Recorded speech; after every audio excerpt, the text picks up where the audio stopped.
Archaeologists say writings on an ancient tablet confirmed there was a global flood and an ark that carried animals. Urdu کور کے معزز دوستوں، میں ہوں ماجد ملک اور آپ تمام دیکھنے اور سننے والوں کو السلام علیکم۔ ناظرین گرامی، ترکی میں کوہ ارارات کے قریب ایک دور دراز پہاڑی پر ایک بہت بڑی اور پراسرار کشتی کی شکل دیکھنے میں آئی۔ بہت سے ماہرین کا خیال ہے کہ یہ صرف ایک غیر معمولی چٹان کی تشکیل ہے، لیکن کچھ تفتیش کاروں کا دعویٰ ہے کہ حیرت انگیز طور پر یہ حضرت نوح علیہ السلام کی کشتی کی جسمانی واقعات ہے۔ اس کے علاوہ حال ہی میں ماہرین آثار قدیمہ کو ایک تختی ملی ہے اور اس تختی پر ایک عجیب تحریر ہے۔ اردو کور کے پیارے دوستوں، آج ہم آپ کو بتائیں گے کہ اس تختی پر کیا تحریر ہے اور ماہر ارضیات نے اس جگہ کے بارے میں کیا انکشافات کیے ہیں، اور ترکی کی حکومت اور رجب طیب اردگان کیوں اس بات کو چھپا رہے ہیں۔ دوستوں، مارکو پولو نے بھی اپنی واپسی پر کہا تھا کہ یہ کشتی ارارات پہاڑ پر ہے، لیکن اس نے کہا کہ بدقسمتی سے پہاڑ پر چڑھنے کے لیے بہت زیادہ برف ہے۔ 1970 اور 80 کی دہائی کے دوران خلاباز جیمز ارون، جو چاند سے واپس آنے کے بعد دوبارہ مسیحی بن گئے تھے، انہوں نے کشتی کی تلاش میں کوہ ارارات تک کئی مہمات کی، لیکن اس کا کوئی ثبوت تلاش کرنے میں ناکام رہے۔ لیکن حال ہی میں ہونے والی ریسرچ سے تمام مذاہب کے لوگوں کی توجہ ایک بار پھر اس واقعے اور کشتی کے ملنے کے آثار کی طرف ہو چکی ہے۔ دوستو، بائبل کے مطابق یہ کشتی ارارات کے پہاڑوں پر اتری تھی، جس میں حضرت نوح علیہ السلام کے خاندان اور دنیا کے تمام جانوروں کی افزائش نسل کے جوڑے تھے۔ سالوں سے بہت سے مذہبی متلاشیوں نے مشرق وسطی کو تلاش کیا، یہ ثابت کرنے کی امید میں کہ خدا کے عظیم سیلاب کے دوران کشتی پر حضرت نوح علیہ السلام کے سفر کی کہانی ایک سچائی ہے۔ حضرت نوح علیہ السلام کا واقعہ قرآن مجید میں تفصیل کے ساتھ بیان کیا گیا ہے کہ کیسے آپ نے اللہ تعالیٰ کا پیغام 950 سال تک اپنی قوم کو پہنچایا، مگر آپ کی قوم سرکشی پر اتری رہی، اور پھر نافرمانی اور سرکشی کے سزا کے طور پر آپ کی قوم کو عذاب میں مبتلا کر دیا گیا۔ قرآن مجید کے اس واقعے سے ہمیں یہ سبق ملتا ہے کہ قوم نوح اللہ تعالیٰ کی نافرمانیوں کی وجہ سے غرق ہوئی۔ اس لیے ہمیں چاہیے کہ ہم اپنی اور اپنی آنے والے نسلوں کی خیر و بقا کے لیے اللہ اور اس کے پیارے حبیب کی نافرمانیوں سے ہمیشہ بچیں اور دوسروں کو بھی بچائیں۔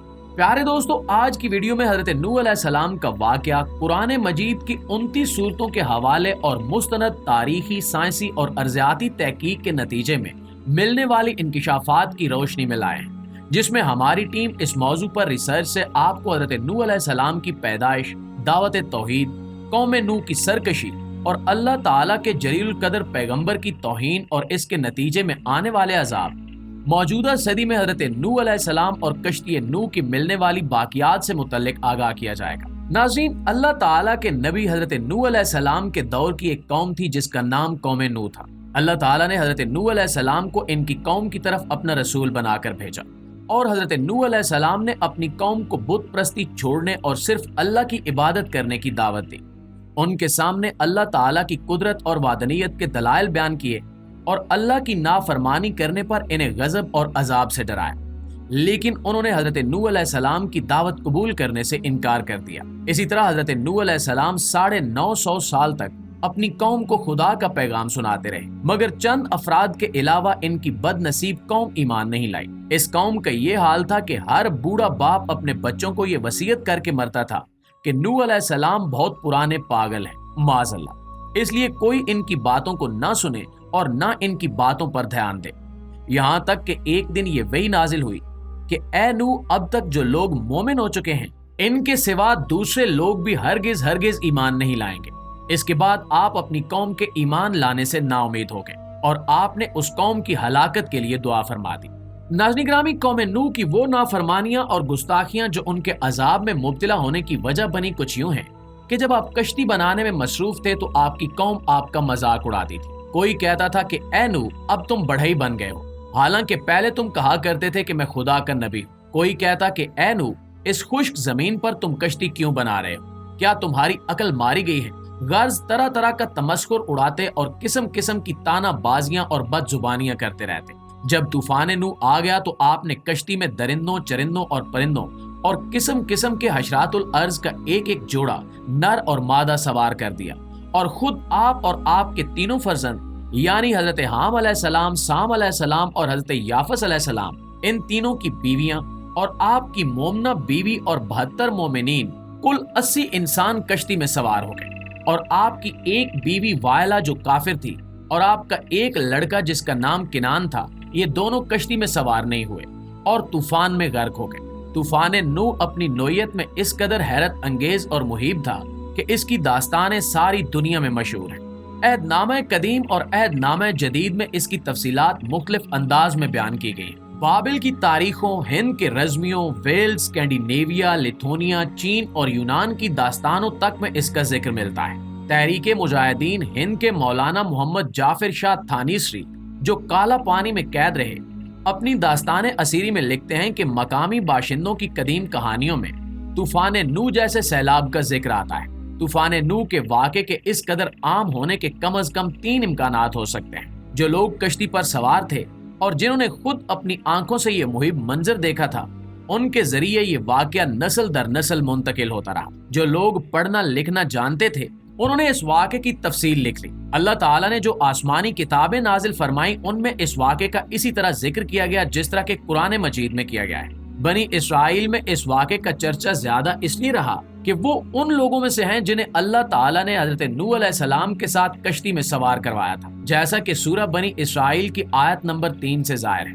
دوستو، چین کے عیسائی مبلغین نے 2010 میں دعویٰ کیا تھا کہ انہوں نے حضرت نوح علیہ السلام کی تاریخی کشتی کو تلاش کر لیا ہے۔ یہ کشتی مشرقی ترکی میں واقع کوہ ارارات پر ملی ہے، جس کی چوٹی کی بلندی 12,000 فٹ ہے۔ ماہرین کے مطابق اس کشتی کی 3 منزلیں ہیں۔ یہ کشتی کئی میٹر برف میں دبی ہوئی ہے۔ کشتی کے لکڑی کے نمونوں کی جانچ کرنے پر ماہرین نے اس بات کو ماننے سے انکار کر دیا ہے کہ یہ حضرت نوح علیہ السلام کے دور کی کشتی ہے، جبکہ چینی ماہرین کا دعویٰ ہے کہ وہ یہ یقین سے کہہ سکتے ہیں کہ یہ وہی کشتی ہے جو حضرت نوح علیہ السلام نے 4800 سال پہلے اللہ تعالیٰ کے حکم سے بنائی تھی۔ اس کی 3 منزلیں ہیں جس پر 3 بڑے بڑے کمرے موجود ہیں۔ ماہرین کے مطابق جس مقام پر کشتی کی باقیات ملی ہیں وہ کوہ ارارات ہے، اور جس جگہ کی نشاندہی کی گئی ہے وہاں درجہ حرارت -60 ہے۔ یہ کشتی کئی جگہ سے ٹوٹی ہوئی ہے، لیکن مکمل برباد اس لیے نہیں ہوئی کیونکہ یہ برف میں دبی ہوئی تھی۔ کشتی کا ہر کمرہ 5 میٹر اونچا ہے، جس میں کوئی بھی جانور بآسانی سما سکتا ہے۔ کشتی سے کئی صندوق بھی ملے ہیں۔ دوسری جنگ عظیم کے بعد ایک نامور ماہر آثار قدیمہ لیونارڈو نے تاریخی اشیاء کا اثاثہ جمع کیا، جو اس کے بعد اس کے بیٹے سائمن کے حصے میں آیا۔ سائمن نے اس کو ایک میوزیم میں رکھوا دیا جس میں ایک تختی بھی موجود تھی۔ سخت مٹی سے بنی اس تختی پر موجود مصری زبان کا ترجمہ کیا گیا، جس پر درج تھا کہ جب لوگوں کے گناہ بڑھنے لگے تو اللہ تعالیٰ نے ان پر پانی سے آزمائش کی، تو فرشتوں نے دجلہ اور فرات میں موجود ایک نیک انسان کو کشتی بنانے کا حکم دیا، جس میں وہ اپنے خاندان کے ساتھ ایک ایک جانور کی جوڑی کو بھی سوار کریں۔ اور اس تختی میں کشتی کو اتنا بڑا بتایا گیا ہے کہ وہ فٹ بال کے ایک اسٹیڈیم کے برابر تھی۔ ماہرین کے مطابق یہ تختی 4000 برس پرانی ہے۔ تختی کے مطابق حضرت نوح علیہ السلام کی کشتی نوکدار نہیں بلکہ بیضوی اور انڈا نما شکل کی تھی۔ قرآن پاک میں بیان ہے کہ کشتی ایک چوٹی جودی پر رکی تھی، جو کہ جزیرہ ابن عمر کے قریب واقع ہے۔ یہ جزیرہ بھی اب ترکی کی حدود میں شامل ہے۔ دوستو، اس طرح طوفان نوح کا ایک اور ٹھوس ثبوت دنیا کو بہت پہلے مل گیا۔ عموماً مذہب اور بالخصوص اسلام کے منکرین ان واقعات کو فرضی کہانیاں سمجھتے ہیں۔ یہ تمام ثبوت ان کی آنکھیں کھولنے کے لیے کافی ہیں۔ آج کوہ ارارات کے جنوب میں 30 کلومیٹر کے فاصلے پر دریافت ہونے والی اس کشتی کی غیر معمولی شکل یہ ثابت کرنے کی بہترین امید ہو سکتی ہے کہ حضرت نوح علیہ السلام کی کشتی واقعی موجود تھی، اور حیرت انگیز طور پر اس کی باقیات آج تک زندہ ہیں۔ ماہرین ایک بار پھر جدید آلات اور ایکس رے مشینوں کے ذریعے کوہ ارارات کی تفصیلات پر جا رہے ہیں، تاکہ تمام رازوں سے پردہ ہٹانے کے ساتھ ساتھ امریکی سائنسدانوں کے سوالات کے جوابات بھی دے سکیں۔ مگر ترکی کی حکومت نے یہاں تک رسائی کافی مشکل بنا دی ہے، کیونکہ اس سے مختلف مذاہب کے بیچ اس کشتی کے مقام کو لے کر ایک تنازع کی صورت پیدا ہو گئی ہے۔ پیارے ساتھیوں، قصص القرآن میں ہمارے لیے بہت سارے اسباق ہیں۔ ان واقعات سے ہمیں سبق حاصل کرنا چاہیے اور اپنی زندگیوں میں تبدیلی لانی چاہیے۔ اللہ تعالیٰ سے دعا ہے کہ جب ہم پر حق بات ظاہر ہو جائے تو اللہ تعالیٰ کی توفیق سے ہم اس کو مان کر اس کے مطابق اپنی زندگی بسر کریں اور اپنے عزیز و اقارب کو بھی حق بات کی تلقین کریں۔ آمین ثم آمین۔